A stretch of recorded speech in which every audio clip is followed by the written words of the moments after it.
I feel happy to be here today at the 49th convocation of the All India Institute of Medical Sciences, New Delhi, an institution which has earned its prestige across the world by pursuing excellence in healthcare, medical education, and in life sciences research. AIIMS is a symbol of hope for millions of patients who come here for treatment, often from afar. Its faculty, helped by paramedics and non-medical staff, treat the underprivileged and the privileged with the same dedication and empathy. In fact, I would say that the AIIMS is a running laboratory of the Gita's Karma Yoga.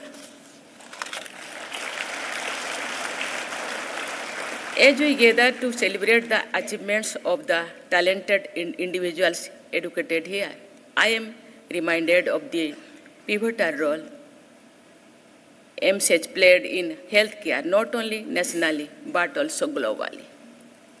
It is indeed a proud Made in India success story and is a model worthy to be emulated across the country.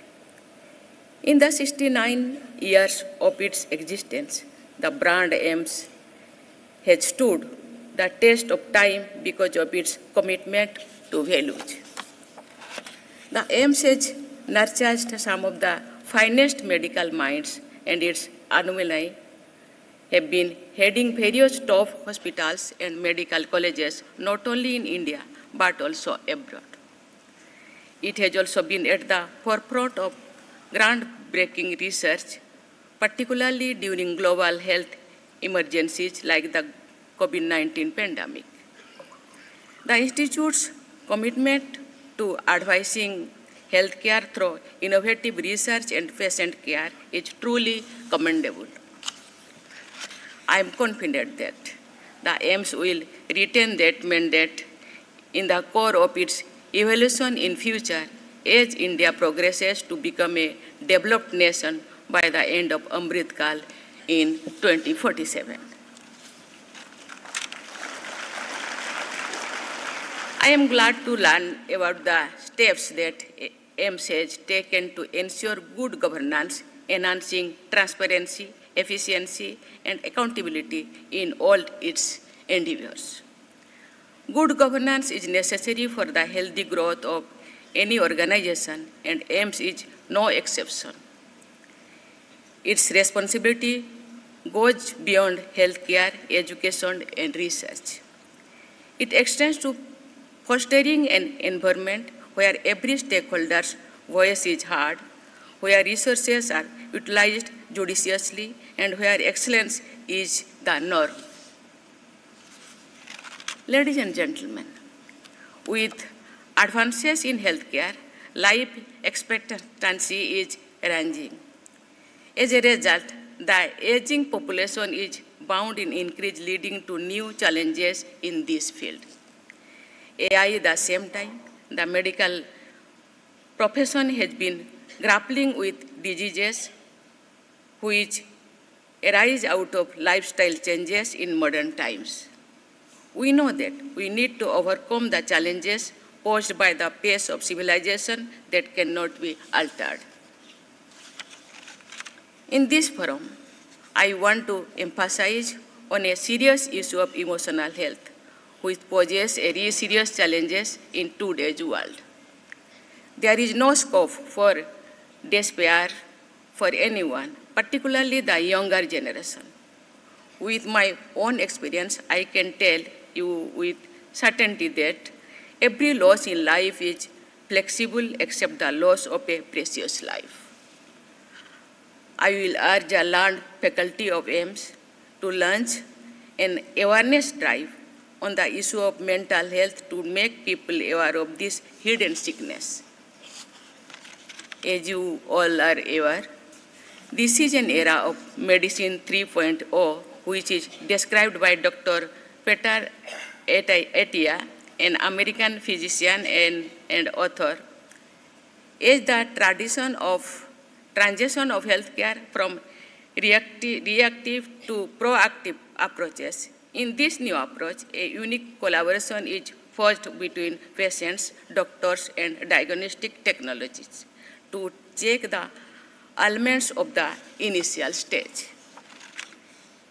In the older times, our sages discovered the secret of long longevity by living in harmony with nature and practicing yoga. Unlike modern medicine, which conducts a relatively short-term experiment to arrive at a conclusion, Ayurveda, yoga, and many traditional systems of medicine take a long-term and holistic approach to human health. I am glad to know that the AIIMS Delhi has embraced our ancient health healing practices to offer a mix of modernity and tradition in dealing with the health matters. Another point I wish to mention is a bias, which may be unwitting or otherwise against women in healthcare, not only in India but across the world. For example, studies conducted by the AIIMS cardiologists show that there are far fewer female patients compared to male patients coming for treatment at the initial stage of heart ailments. This is true of other diseases as well. It is, of course, a larger social issue, but the AIIMS can take a lead in launching a campaign to bring gender parity in the healthcare protocol. Ladies and gentlemen, now I turn to the graduating students. Faculty, let me offer you, your family, my warmest congratulations. This institution has important knowledge and skills, and you have learned the art of healing with dedication and perseverance. During your internship, you have had an opportunity to apply your knowledge to real life. You have also seen during that phase how patients look upon you. For them, you are God-sent angels. You have noticed that they put themselves in your care with faith and trust. I am sure you already know how it feels to remove someone's pain, if not save someone's life. As you step out of the campus and into the world outside, I am sure you will remember the smile on their faces and the blessings on their lips.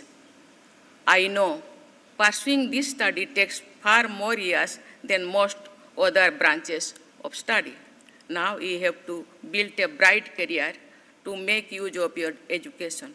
Yet, I will urge you to never ignore any opportunity to help the underprivileged.